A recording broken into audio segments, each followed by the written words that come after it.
안녕하십니까. 세상 읽어주는 남자 이상훈입니다. 오늘은 삼성 파운드리의 전략이 바뀌었다는 주제로 한 말씀 드리겠습니다. 아시다시피 반도체 시장은 매우 보수적입니다. 칩은 조금만 공정 환경이 달라져도 버그가 발생할 수 있습니다. 그래서 팹리스들은 웬만해선 파운드리를 바꾸지 않는 것이죠. 그래서 삼성 파운드리가 성과를 내기가 현실적으로 매우 어려운 게 이 시장입니다. 하지만 AI 시장은 삼성에 새 기회를 주고 있는데요. 급격히 커지고 있는 AI 시장은 달리 말하면 신진 업체가 새롭게 등장하고 있는 시장이란 뜻과도 같습니다. 이 후발 파운드리 삼성 입장에서 유리한 점이 있다면 AI 분야 신규 고객의 경우는 메이저 팹리스들이 갖고 있는 TSMC로의 일종의 경로 우전성 같은 게 전혀 없습니다. 가령 팹리스가 파운드리를 바꾸게 되면 제작 공정에 맞춰서 최적화된 설계 도구를 제공하는 소프트웨어 업체인 EDA 툴 같은 것도 모두 다 교체해야 하는데, 이런 게 파운드리 입장에서 새 고객을 유치하는데 일종의 진입 장벽으로 작용하게 됩니다. 더구나 첨단 칩의 경우에는 R&D 등 투자 비용 자체가 수억 달러가 넘기에 팹리스로서는 파운드리 교체라는 리스크를 감수하기가 부담스러울 수밖에 없습니다. 하지만 스타트업 경우는 얘기가 달라지는데요. 그야말로 칩 제작을 위해서 첫 시도에 나서는 경우가 대부분이기 때문에 이런 진입 장벽 자체가 아예 없습니다. 그렇게 이들 신생 팹리스로서는 칩 제조 단가 부담이 적고 작은 고객에게도 더 호의적인 파운드리가 낮습니다. 그런 맥락에서 삼성이 메이저 팹리스의 물량 대기에 바쁜 TSMC보다 더 나은 선택지가 될 수 있다는 뜻입니다. 삼성으로서는 AI 칩 시장이 커지면서 군소 고객이 늘어나고 있는 것이 기회가 될 수 있습니다. 이 삼성으로서는 이들 신생 칩 설계 업체와 거래 관계를 트면서 보수적인 반도체 시장에서 이들을 충성도 높은 고객으로 자리매김하는 계기로 만들 여지가 있습니다. 삼성이 4나노, 3나노 등 선단 공정, 첨단 신공정에서 이런 식으로 나가고 있다는 생각이 듭니다. 이 사실 삼성은 그간 선두업체 TSMC와의 시장 점유율 격차가 많이 나는 2위 파운드리만큼 대형 고객과의 거래를 통해서 단기에 점유율을 좁히는 전략을 써왔던 게 사실입니다.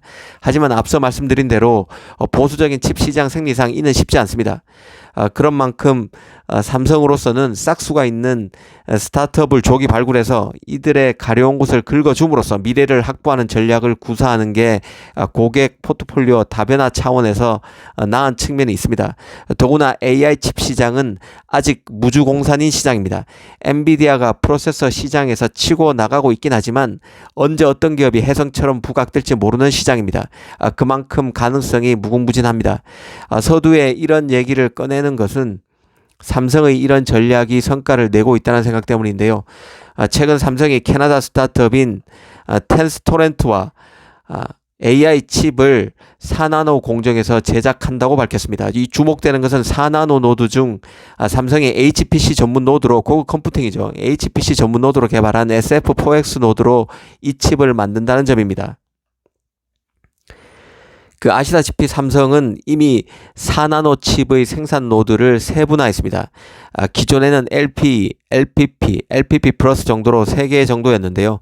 여기에 HPC 전용으로 SF4X를 추가한 것이죠. 이 SF4X는 HPC를 염두에 두고 특별히 설계된 삼성의 첫 번째 노드입니다. 이 기억나시는 분이 있겠지만 삼성은 이번에 텐스토렌트 전에는 미국의 AI 스타트업인 그로크의 칩도 4나노 SF4X 노드에서 수주했습니다. 연거푸 스타트업 칩을 따낸 것이죠.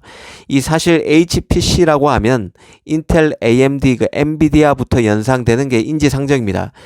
AP라는 성능보다는 저전력에 특화된 칩만을 만들어왔던 삼성 파운드리가 이 크기도 크고 성능에 최적화된 칩을 만들기 위해 내놓은 첫 번째 HPC 전용 노드가 바로 SF4X 노드입니다. 일전에 삼성은 암페어 GPU, IBM의 CPU 등을 수주했지만 고객을 폭넓게 넓히는 데 어려움을 겪어왔습니다. 이는 제조 역량을 강화하는 데 걸림돌이 된 측면이 있습니다.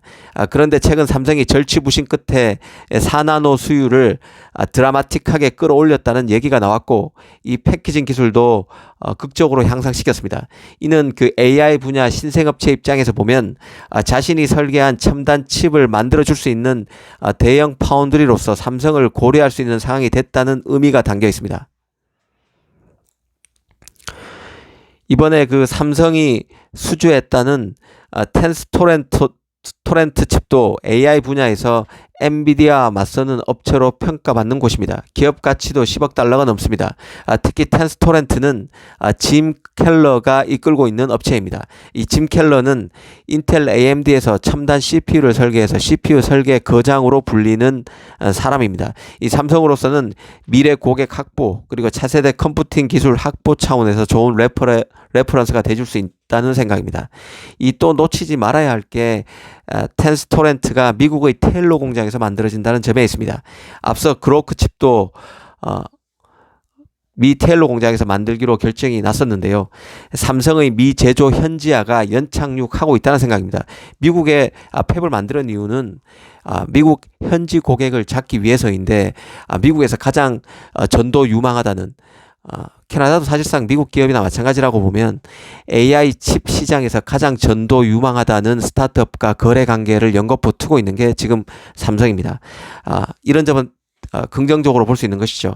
애리조나 팹 건설 자체가 삐걱거리면서 실제 운영 시기도 2025년으로 1년 더 밀린 TSMC와는 상반되는 대목입니다. 대조적인 대목이죠. 이 삼성 입장에서는 이 스타트업과의 거래로 내공을 축적하는 게 메이저 업체와의 대형 딜을 성사시키는데도 낫다는 생각이 듭니다. 지금 메이저 칩 시장도 부글거리기는 마찬가지입니다. 매우 유동적이라는 얘기죠. 이미 TSMC는 GPU를 만들 패키징 설비가 딸리자 패키징 설비 용량 증설에 급하게 들어간 상태입니다. 그 엔비디아도 TSMC에서 전공정, 후공정을 다 맡기기에는 한계가 있다고 보고 TSMC에서 패키징이 안 되는 웨이퍼 물량의 경우는 외부 패키지 업체인 그 엠코 등과의 협력을 통해서 칩을 소화하고 있는 상태인데요. 이때 맞춰 삼성이 TSMC가 만든 그 엔비디아 칩이 새겨진 웨이퍼를 받아서 패키징을 해주겠다는 제안을 엔비디아 AMD에 넣었다는 보도도 나오고 있습니다. 특히 삼성 같은 경우는 고대역폭 메모리 HBM과 프로세서를 같이 패키징 해줄 수 있다는 장점도 있기 때문에 이를 지렛대로 엔비디아와 AMD를 유혹하고 있는 상태입니다.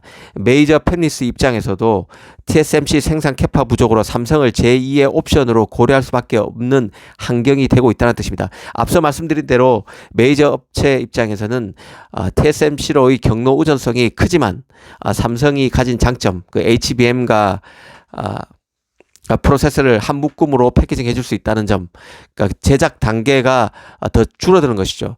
그런 점들이 비용 부담을 낮출 수 있기 때문에 삼성을 고려해 볼 수 있는 여지가 생기는 것입니다. 그만큼 현재 그 AI 칩의 경쟁 구도는 치열하고 그 파장도 파운드리 시장에 걸쳐 있습니다.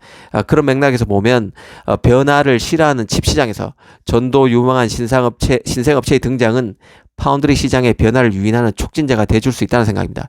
삼성이 스타트업과의 거래를 틈으로써 변화의 단초를 마련하고 있다는 생각이 듭니다. 감사합니다.